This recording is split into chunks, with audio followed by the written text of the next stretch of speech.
Good morning, ladies and gentlemen. I'm meadsyreplays. Welcome back to the channel and another top 5 episode. Now today we are going to be taking a look at top 5 tanks that you should not buy. Now we have done this before a while ago now, but it needs kind of updating as there are quite a few new tanks to consider. So top 5 tanks that you guys should stay away from, not buy, and Wargaming should maybe just delete them from the game because they're irrelevant or they are just outright shit. And the first up is the STG. Now I know Droodles likes this tank, but honestly I think this tank absolutely sucks. It really does suck. The DPM is low, the armor profile is not great, the turret is okay, the gun depression is shit, the speed is okay. It's not the best of tanks, and in my opinion it's definitely not a tank that you should buy. It's a very, very difficult tank to play. Yeah, and I don't think it's worth it. If when this tank comes for sale, I think you should just stay away from the tank. The penetration as well, I didn't really look at the penetration, but it doesn't really have anything. It doesn't really have anything going for it. It has a high alpha, fair enough, but apart from that, it is a medium tank with a high alpha gun, just like the T-34-3. But in all honestly, I prefer the T-34-3 over this any day of the week. For me, it's the gun depression. The gun depression sucks. The penetration sucks. The armor profile sucks. And you can see here, like, we can't pen anything frontally of pretty much anyone. And it's very, very annoying because the mobility ain't quick enough to get around these tanks quickly. Now, you're going to see here, like, we're going to go up against this, this Tiger 2. And even switching to AP shot, we can't even penetrate the bottom plate, and he was raised up. We have to get around, and in my opinion, stay away from the tank because it sucks. Next up, we have another tank. Now this tank, the T-44-100, I just think it's totally pointless. It is totally pointless. It's a T-44 basically with the side skirts, and again, it's not a great tank. I really don't enjoy the tank. It seems to get ammo racked quite a lot. Now the side plates are supposed to be spaced armor, so anything that you come up against, like the T-49, if you come up against them, then yeah, it's not too bad. If you just show your side skirts, then theoretically they should bounce because they've only got heat and they've only got HE. But numerous of times I've been ammo racked, and numerous of times I've seen these tanks get ammo racked quite easily. So I just think that the T-44 is a much, much better tank, and when this comes for sale, luckily it doesn't come for sale often, but when it does come for sale, I would stay away. Now I've had a few games in this tank recently just to try and get the footage, and the gun depression as well sucks. I keep getting these module damage, crew damage, everything like that very, very easily, and I just think, as I've said, it's not a tank worth buying. You should just stay away from this tank. But Wargaming did do an event a while ago now where you could actually get this tank for free.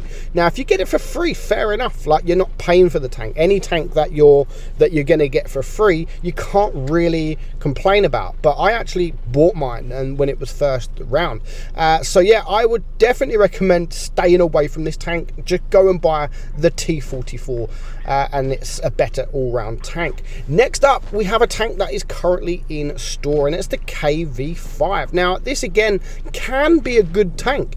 When played correctly, it can be good. You can bounce a whole lot of shots from this tank. It's a big tank. It is heavily armored, but there's just there's just too many weak points of the tank. The front, in the front, you've got the hatch.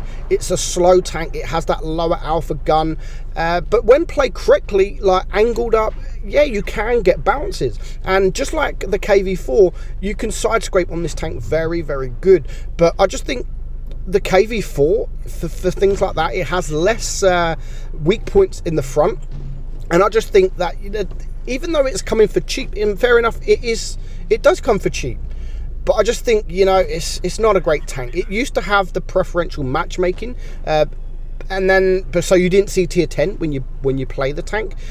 And because they got rid of that, I just, you know, everyone has that now. And that was really the only thing going for it back then, is it had that preferential matchmaking.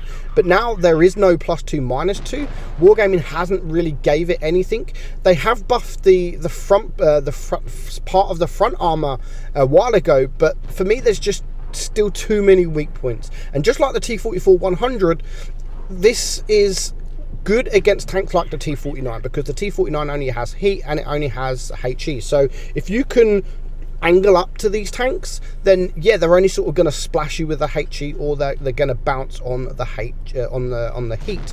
So in my opinion, it's not a tank worth buying. I just think the KV4 is much better than this, and of course it is free. You can just go in the tech tree and buy it. Next up, we have a tank. Again, there's nothing really too wrong with the tank. It is the WZ-111, but I feel there's too many tanks out there that are very similar. Now this is basically like an IS-3, and you might as well just go and get an IS-3 in the tech tree. That is absolutely free. Other than that, you have other tanks that are better than this. The 112-2, you have again the Object 252U, which is better. There is just loads of other tanks. Again, the IS-3, you've got the IS-3. There's nothing really wrong with the tank, but I just think it's not worth buying. When it does come for sale, it does come for fairly cheap. And you can actually bounce shots with this thing, believe it or not, which this game we've already bounced sort of 1500 damage. Now, not many people, I've done a video with this tank before, where I did the top 5 tanks that you hardly ever see, and this is still the case. Like, you very rarely see this tank, and maybe that's the reason why I've bounced more shots than I expected to bounce, because people, especially newer players, they don't really see the tank, and they don't maybe know how to deal with the tank. But for me, there's nothing wrong with the tank itself. I just think there's just too many tanks out there that are very similar, and other tanks out there that come usually for the same price, and it's just they're better tanks. They are much better tanks. For me, it's just boring. There's nothing exciting about the tank, and it's just a tank that I think you should not buy, because it really isn't worth it. So, I mean, this game, we actually have a really good game. We're on 3k damage at the moment. We've also blocked 1.6k damage. So we actually have a really good battle this game. We finished just shy of 4k. I thought, you know, maybe that would be an ace. We caught the base as well. We've got a kill, and no one plays the tank. So I thought, maybe this game we're going to actually do the tank wrong and have a good game and get an ace. But that was actually only worthy enough for a first class, unfortunately, which is a shame because no one plays the tank. But we do make some nice credits there. So that is the tank that, again, I just think you should stay away. Now, the last on my list is the ISU 122S. Now, this tank, again, there is nothing wrong with the tank. I think the tank is actually pretty good, but it's a waste of money. If you want to play a tank like this, it has good DPM. In fact, it has great DPM, for just over 400 alpha, and it's what, a 6-second reload on when you're using the speed, the reload, the adrenaline.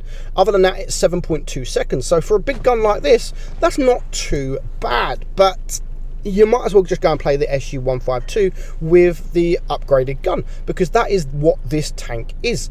Basically, everyone knows the SU-152 for the 152mm, which is the tier 6 gun, the crap gun on it. Most people play that tank because of the big alpha. Whereas if you fully equip it, fully module it out, and the top gun of the SU-152 is this gun right here. So again, in my opinion, it's a waste of money. That there's no point going to buy the tank. Again, it is a tier 7 tank, so when it does come for sale, it does usually come for pretty cheap. But I just think you can just save that money, save the gold, save whatever this tank cost, and go buy yourself an SU-152, because it's for free. And not only that, but the SU-152, you have that big alpha gun, or you have this, so you're not just forced to play it with the one gun like this tank. So I just think it's a waste of money. As I said before, doesn't mean there's anything wrong with the tank. I just think it's not worth buying. And all these tanks, again, you can have good battles in them. People do have good battles in them, and they do come for cheap. But I just think that they're not worth buying. You could save your money on and buy tanks that are a lot different and a lot better, and sometimes actually some cheaper, especially things like this and things like the KV5, because you can just get tech tree version. The WZ111, you could just go and buy the IS-3. So let me know your thoughts in the comments below. Do you agree with my list? And if you don't, let me know what you think you shouldn't buy. Hope you enjoyed it, guys. I'm Meadsy. I'll catch you soon. Bye bye.